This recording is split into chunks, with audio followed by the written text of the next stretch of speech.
সাংবাদিক ভাইদের কাছে অনুরোধ করছি, ইসরায়েলি পণ্য মুসলমানদের জন্য হারাবেন।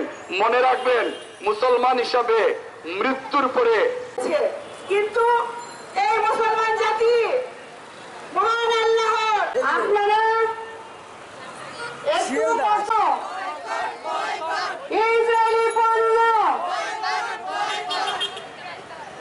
রক্ত, আমার বোনের রক্ত, আমার ভাই মরল কেন,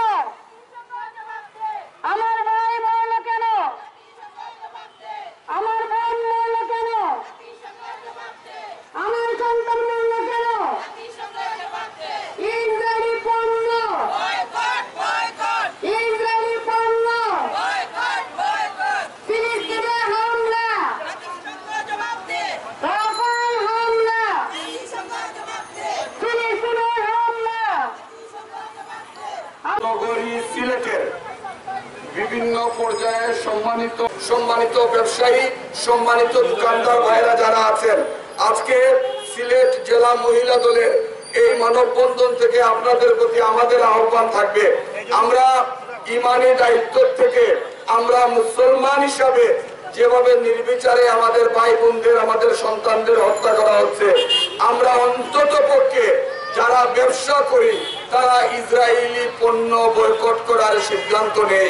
আপনারা খেয়াল করে দেখেন যে এই সমস্ত পণ্য আমরা যারা আমাদের কষ্টের টাকা দিয়ে কিনে খাচ্ছি, সেই টাকাগুলো তাদের ফান্ডে যাচ্ছে, সেই টাকা দিয়ে তারা মরণাস্ত্র, সমরাস্ত্র কিনে আমাদের মুসলমান ভাইদেরকে নির্বিচারে হত্যা করছে।